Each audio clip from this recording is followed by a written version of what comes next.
ہمارے چینل سے جڑنے کے لیے YouTube پر لمرا ایجنسی سبسکرائب کریں۔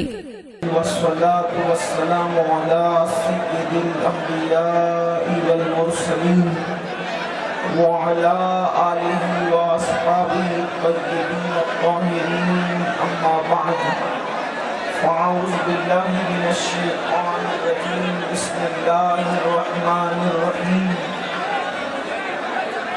يا أيها الذين آمنوا قوا أنفسكم وأهليكم نارا وقودها الناس والحجارة، صدق الله العظيم۔ غوث اعظم بمنے بے سرو ساما مددے، قبلے دی مددے، کعبہ ایمان مددے، انتظار کرم تست منی عینی را، اے خدا جمو خدا بینو خدا دا مددے، بگرداب بلا افتادہ کشتی، ضعیفانو شکستہ رات و پشتی، محق کے خواجہ عثمانی ہارون، مدد کن یا معین الدین چشتی، مدد کن یا معین الدین چشتی، مدد کن یا معین الدین چشتی۔ آئیے انتہائی عقیدت و محبت کے ساتھ اپنے اور ساری کائنات کی مرکز عقیدت علی سے بے کساں چارہ ساز درد مندہ، ہم غریبوں کے غم گسار، ہم فقیروں کی ثروت، شہریار ارم تاجدار حرم نوبہار شفاعت، شب اسرا کے دولہا نوشے بزم جنت، دانائے سبل مولائے کل خلق الرسل، خسرو خوبا سیاح لامکا وجہ کن فکا، در اللہ المکنون سر اللہ المخزون، عالم ما کانا وما یکون، آب و گل انبیاء جانو دل اصفیاء، مطلع ہر سعادت مقطع ہر سیادت، خلاصہ کائنات فخر موجودات، حضور احمد مجتبی محمد مصطفیٰ، ارواحنا فدا صلی اللہ علیہ وآلہ وصحبہ وبارک وسلم کی بارگاہ بے کس پناہ میں جس طریقے سے پڑھاؤں بلند آواز سے میرے ساتھ مل کر پڑھیں۔ الصلاة والسلام علیک یا رسول اللہ۔ دیکھئے ایسا ہے کہ جو لوگ پہلے سے بیٹھے تھے یہاں پر جگہ پہلے ہی کم ہے، جو بعد میں آ کر لوگوں میں گھس کر جگہ بنانا چاہتے ہیں ان کو تو جگہ ملنی نہیں ہے، پورے محفل اس کی وجہ سے جو ہے وہ ڈسٹرب ہو رہی ہے۔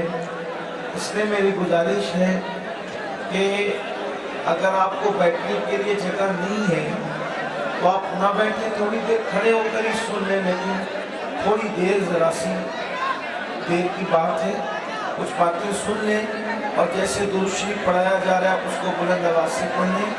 الصلاة والسلام علیک یا رسول اللہ، الصلاة والسلام علیک یا نبی اللہ، الصلاة والسلام علیک یا حبیب اللہ، وعلى آلك وأصحابك يا نور الله، صلی اللہ تعالی علیہ وسلم۔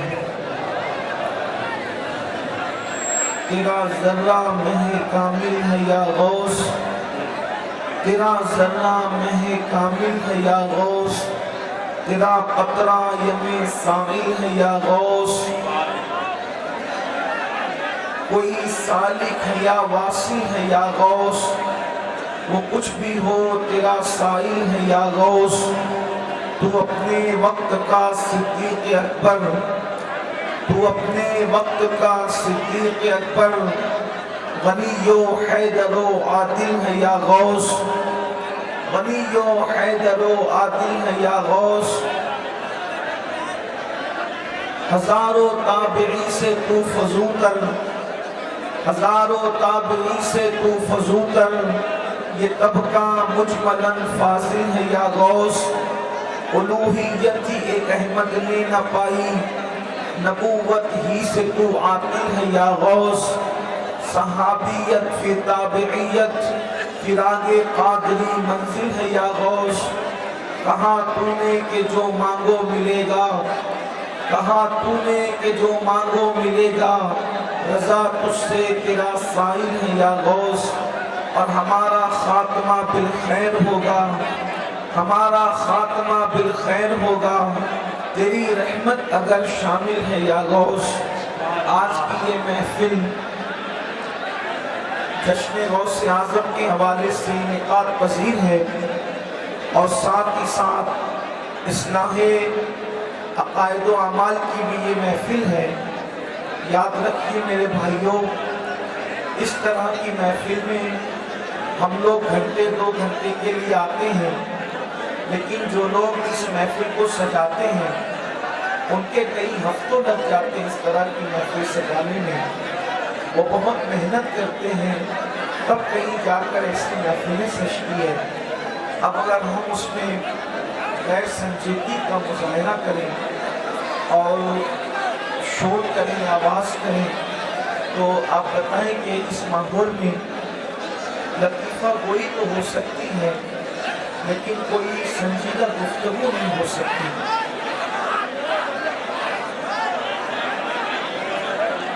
یہ جتنے لوگ موبائل اوپر کیے ہیں، میں ان سے گزارش کروں گا پہلے اپنا موبائل رکھ لیجیے بھائی اور بیٹھ جائیے۔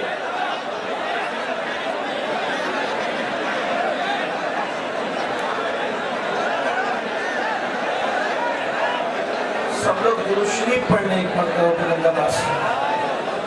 اللہم صلی علی سیدنا و مولانا محمد المعدن الجود والکرم وآلہ وصحبہ بارک وسلم، صلاۃ و سلام علیک یا رسول اللہ صلی اللہ تعالی علیہ وسلم۔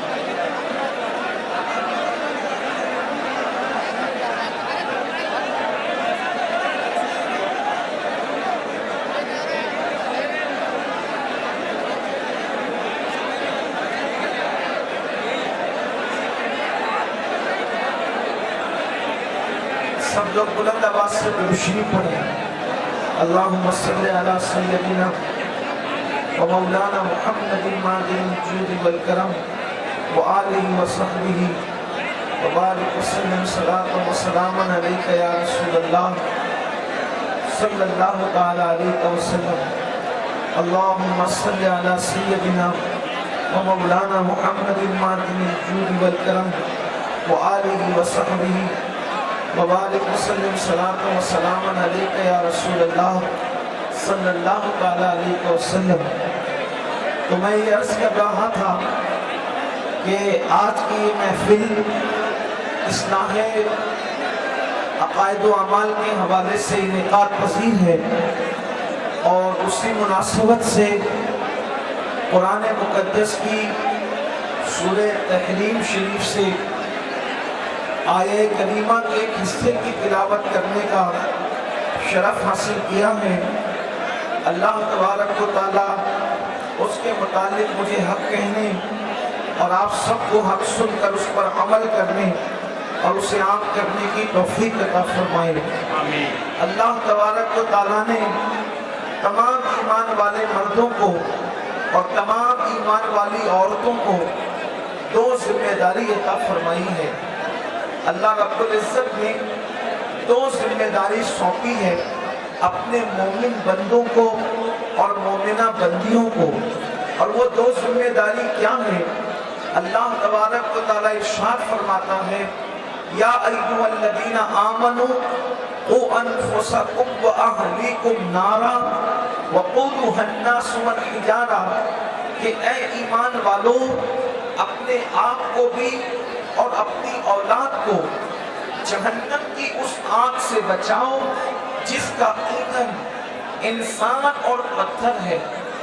اللہ رب العزت نے ہر مومن کو، قیامت تک کے ہر مومن کو اور مومنہ بندیوں کو 2 ذمہ داری عطا فرمائی ہے کہ تم اپنے آپ کو بھی جہنم سے بچانا اور اپنی اولاد کو بھی جہنم کی آگ سے بچانا، یعنی اس راستے پر نہ چلنا، اس راہ پر نہ جانا جس راہ پر اور جس راستے پر جانے کے بعد تم جہنم کا ایندھن بن جاؤ، یا تمہاری اولاد کو بطور سزا جہنم کے اندر داخل کیا جائے۔ میرے آقا صلی اللہ علیہ وآلہ وسلم کے دیوانوں، یہ جہنم کیا ہے اور جہنم کا عذاب کیا ہے؟ بہت سارے مسلمان، ہمارے نوجوان، ان کو ایسا لگتا ہے کہ جب بھی اللہ کے عذاب کا ذکر کیا جاتا ہے، جب بھی اللہ کے عذاب کا تذکرہ کیا جاتا ہے، تو ان کو یوں لگتا ہے شاید یہ بات کسی خطیب کی خطابت ہو، شاید یہ بات مولویوں کا گڑا ہوا قصہ ہو، لیکن حقیقت یہ ہے، سچائی یہ ہے کہ جہنم کا تذکرہ اللہ نے قرآن میں کئی مقامات پر فرمایا۔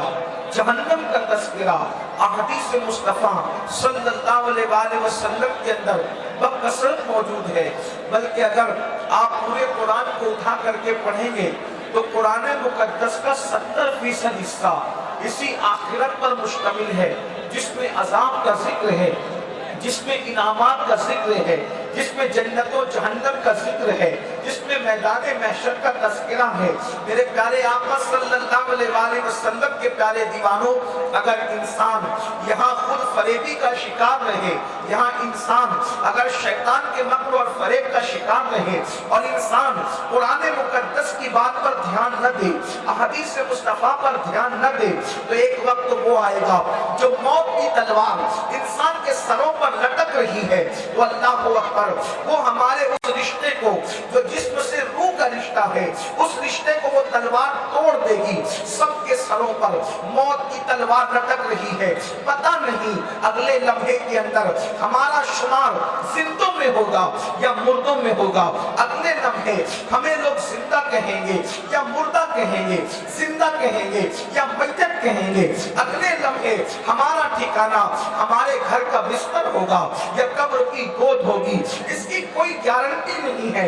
تو روح جو ہے وہ روح کا رشتہ جب تک جسم سے وابستہ ہے، روح اور جسم میں جب تک اتحاد ہے، انسان اس وقت تک اپنی آخرت کے نفع و نقصان کے لیے کام کر سکتا ہے۔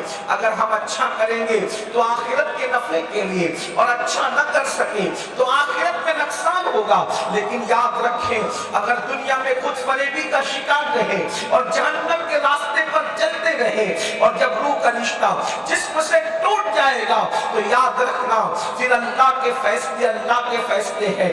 دنیا کی کوئی طاقت کسی جہنمی کو جنتی نہیں بنا سکتی۔ قدرت کسی کے جہنمی ہونے کا فیصلہ کر لے تو دنیا کے سارے انسان مل کر کے اس کو جنتی نہیں بنا سکتے، اور قدرت کسی کے جنتی ہونے کا فیصلہ کر لے تو دنیا کے سارے انسان مل کر اس کو جہنمی نہیں بنا سکتے۔ اتنا یاد رکھو میری قوم کے جوانوں، اللہ کا فیصلہ ہے۔ اللہ اکبر، اگر نبی کے سگے بیٹے کے کرتوت اللہ کے قانون کے مطابق نہیں رہتے تو اللہ نبی کے سگے بیٹے کو بھی جہنم کا کتا بنا دیتا ہے، جہنم کا ایندھن بنا دیتا ہے۔ کیا خیال ہے آپ کا، جب نوح علیہ السلام کا بیٹا جہنم کے اندر داخل کیا جائے گا اس کی اپنے کرتوت کی بنیاد پر، جب لوط علیہ السلام کی بیوی اس کے اپنے کرتوت کی بنیاد پر جہنم کے اندر داخل کی جائے گی، اس وقت کے حالات کیا ہوں گے؟ اللہ اکبر، اللہ اکبر۔ نبی کا سگا چچا حضرت ابراہیم علیہ السلام جیسے پیغمبر، جلیل القدر پیغمبر کا سگا چچا آزر کی شکل میں اللہ اکبر بچھو بنا کر اس کو جہنم میں داخل کیا جائے گا۔ اب آپ اندازہ فرمائے، جس دن اللہ کے قانون کے مطابق نبی کا چچا آزر کی شکل میں، نوح علیہ السلام کا بیٹا کنان کی شکل میں، لوط علیہ السلام کی بیوی اللہ اکبر جب جہنم کے اندر یہ داخل کیے جائیں گے، اور اس کا ذکر قرآن میں آ چکا، قرآن اس کو بیان کر چکا، اور قرآن میں بیان کرنے کا مقصد یہ ہے، اللہ بتا رہا ہے کہ اگر ہمارے قانون کے خلاف کوئی عمل کرے تو ہم رشتے ناتے نہیں دیکھتے، ہم قبیلے خطے نہیں دیکھتے، پھر ہمارا فیصلہ ہے۔ آپ مجھے بتائیں، کیا قرآن مقدس کی یہ تعلیمات ہمیں پکار کہ اگر اچھا کرو گے تو اچھا پاؤ گے۔ میرے آقا نے اسی لیے فرمایا البر لا یبلا والذنب لا ینسا والدیان لا یموت اعمل ما شئت کما تدین تدان۔ اللہ کے رسول صلی اللہ علیہ وآلہ وسلم فرماتے ہیں نیکی کبھی پرانی نہیں ہو سکتی، گناہ کبھی بھلایا نہیں جا سکتا، اور بدلہ دینے والے خدا کو کبھی موت نہیں آ سکتی۔ اور پھر فرمایا جیسا تم کرو گے ویسا ہی پاؤ گے، تو تم جو چاہو کرو، پھر تمہارے دل میں جو آئے وہ کرو، مگر اتنا یاد رکھنا جیسا کرو گے ویسا بھرو گے۔ تو قرآن مقدس میں اللہ نے فرمایا اپنے آپ کو اور اپنی اولاد کو جہنم کی اس آگ سے بچاؤ جس کا ایندھن انسان اور پتھر ہے۔ یاد رکھنا اللہ کے عذاب کو دنیا میں کوئی ایسا پیدا نہیں ہوا جو میرے اللہ کے عذاب کو برداشت کر سکے۔ جانتے ہیں ایک قاری قرآن نے سیدنا فاروق اعظم عمر ابن خطاب کے سامنے قرآن کی ایک آیت تلاوت کی، ان عذاب ربک لواقع ما لہو من دافع، بے شک تیرے رب کا عذاب واقع ہو کر کے رہے گا، بے شک تیرے رب کا عذاب واقع ہو کر کے رہے گا، اور جب تیرے رب کا عذاب واقع ہوگا تو دنیا کی کوئی طاقت اس عذاب کو تجھ سے دور نہ کر سکے گی۔ اللہ اکبر! یہ آیہ کریمہ سن کر فاروق اعظم پر اللہ کا اتنا خوف اور خشیت طاری ہوئی کہ فاروق اعظم بے ہوش ہو کے زمین پہ گر پڑے، اور کم و بیش 1 مہینے تک عمر ابن خطاب بیمار رہے۔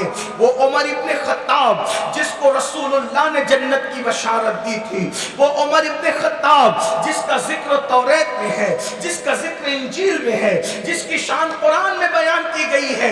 آپ مجھے بتائیں ایسے لوگ جن کو جنت کی بشارت دی جائے، وہ لوگ اللہ کے عذاب کو سن کر، خدا کی عذاب کی آیتوں کو سن کر 1 مہینے تک بیمار پڑے اور بے ہوش پڑے رہے۔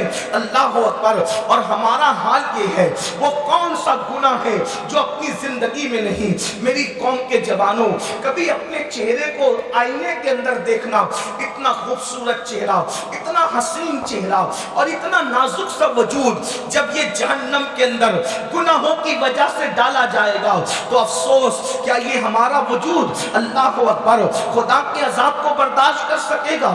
سوچو تو صحیح، کمزور کتنا ہے انسان۔ انسان کی کمزوری کا عالم یہ ہے کہ انسان تو آگ برداشت نہیں کر سکتا۔ آگ تو آگ ہے، ہم ٹھنڈی برداشت کرنے کے قابل نہیں ہے۔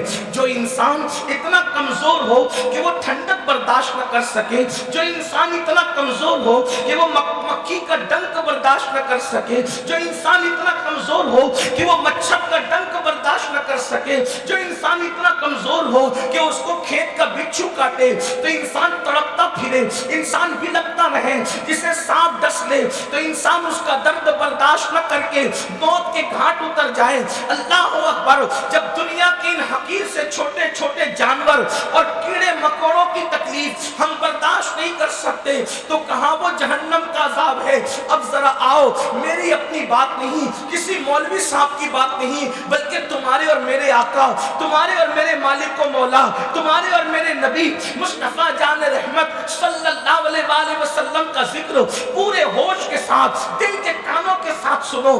اگر آپ اس جلسے کے اندر سیلفی لینے آئے ہیں تو آپ کا کام ہو چکا ہے، اگر آپ اس جلسے کے اندر صرف ویڈیو بنانے آئے ہیں تو آپ کا کام ہو چکا ہے، اور اگر آپ اس جلسے کے اندر اللہ رسول کے فرامین کو سن کر کے اپنے آپ کو تبدیل کرنے کے لیے آئے ہیں تو تھوڑی دیر ذرا کان لگا کر ہوش کے ناخن لیں۔ اللہ اکبر! اپنے فائدے کی بات سنیں، اپنی آخرت کی بات سنیں۔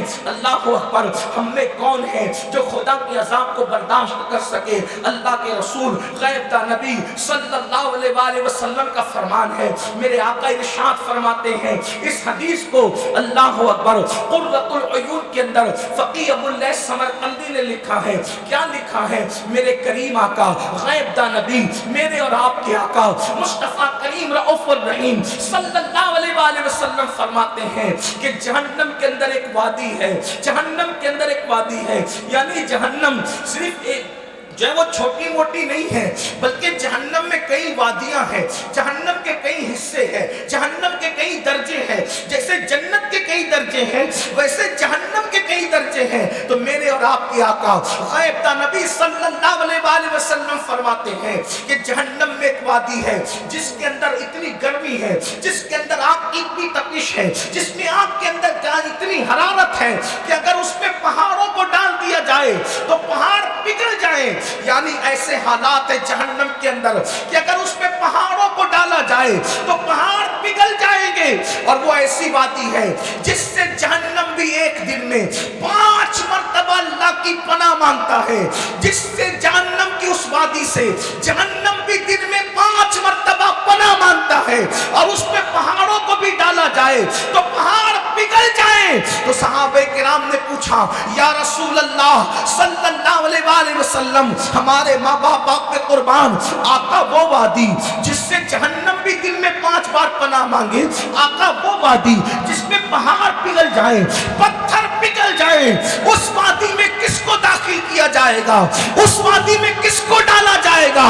تو اللہ کے رسول غیب دا نبی صلی اللہ علیہ وآلہ وسلم فرماتے ہیں اس وادی میں 2 لوگوں کو ڈالا جائے گا. ایک تو وہ جس نے نماز کو جان بوجھ کر چھوڑا ہوگا, جس نے نماز کو جان بوجھ کر ترک کیا ہوگا, اس وادی کے اندر ڈالا جائے گا. اور دوسرا وہ جس نے اپنی زندگی کے اندر 1 درہم بھی حرام کا کھایا ہوگا, 1 لقمہ بھی حرام کا کھایا ہوگا, اس وادی کے اندر ڈالا جائے گا.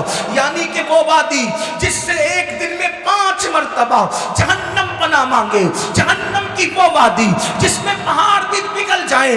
وہ 2 لوگوں کا ٹھکانہ ہے, بے نمازیوں کا اور حرام کھانے والوں کا. اب ذرا میں آپ سے پوچھنا چاہتا ہوں, یہاں کتنے میرے بھائی ہیں اللہ اکبر جو اللہ برسوں سے نماز نہیں پڑھتے, جمعہ کے دن 2 رکعت پڑھ کر مسجد سے ایسے بھاگ جاتے ہیں جیسے اسکول کی چھٹی ہونے پر اسکول کے بچے بھاگتے ہیں.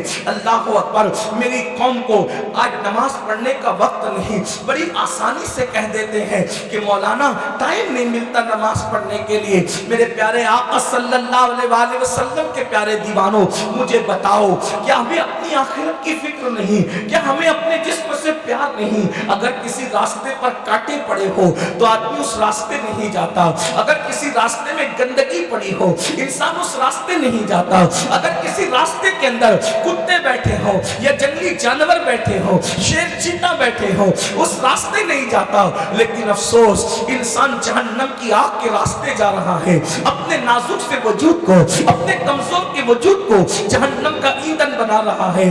اے میرے آقا علیہ السلام کے پیارے دیوانوں, اللہ کی عزت کی قسم, جس پہ پہاڑ پگھل جائے, مجھے بتاؤ نہ صحیح کہ ہمارا جسم اس عذاب کو برداشت کر سکے گا؟ کیا اس عذاب کو برداشت کر سکے گا؟ کیا ہمارے جسموں میں اتنی طاقت ہے؟ آپ مجھے بتائیں میرے بھائیوں, ایک وقت کی نماز کے لیے صرف 10 منٹ کا ٹائم لگتا ہے. ہم ایک مرتبہ موبائل کھولتے ہیں واٹس ایپ کے حوالے سے تو گھنٹوں اس میں ہمارے چلے جاتے ہیں, فیس بک پہ بیٹھتے ہیں تو رات کے 3 بجے تک ہم وقت لگا دیتے ہیں, یوٹیوب پر بیٹھتے ہیں تو 6 5 گھنٹے کدھر جاتے پتہ نہیں چلتا. سوچو تو صحیح, فیس بک کو گھنٹوں دیے, واٹس ایپ کو گھنٹوں دیے, یوٹیوب کو گھنٹوں دیے, دوستوں کو گھنٹوں دیے, سب کو وقت دیا, لیکن اس اللہ کو وقت نہیں دے رہے. سوچو تو صحیح, ہمارے پاس کس کے لیے ٹائم نہیں ہے؟ اس اللہ کے لیے جس نے ہمیں ماں کی کوکھ سے پیدا کیا. کس کے لیے؟ جب ہم کچھ بھی نہیں تھے, ہم کوئی شے نہیں تھے, کوئی ذکر کردہ شے نہیں تھے, اس وقت ایک ناپاک نطفے کو اللہ نے عزت کے صدف میں ماں کے پیٹ کے اندر داخل ہونے کا شرف عطا کیا. میں یہاں اہل علم کی توجہ چاہتا ہوں, مجھے بتاؤ وہ نطفہ اگر کسی شریف ماں کے صدف میں پہنچنے کی بجائے کسی فاحشہ کے صدف میں پہنچتا تو ہماری عزت کیا ہوتی, ہمارا وقار کیا ہوتا؟ بتاؤ, اگر کسی شریف ماں کے پیٹ سے پیدا ہوئے ہیں تو یہ اللہ کا احسان ہے کہ نہیں ہے؟ کتنا بڑا احسان ہے. اللہ اکبر, مجھے بتاؤ اگر اسی ایک احسان پر توجہ کریں, اسی ایک احسان پہ توجہ کریں, ایک احسان پہ توجہ کریں, یہ اس کا احسان ہے. پھر اللہ اکبر, ماں کی شرافت کے ساتھ, صرف شرافت نہیں, پھر اس کے سینے کے اندر اللہ رب العزت نے پیدا ہونے سے پہلے ہماری محبت پیدا کر دی. یہ دوسرا احسان ہے. اگر محبت نہ پیدا کرتا, وہ نطفہ ماں کے پیٹ میں آیا تھا, شرافت کے بعد بھی اگر اس کے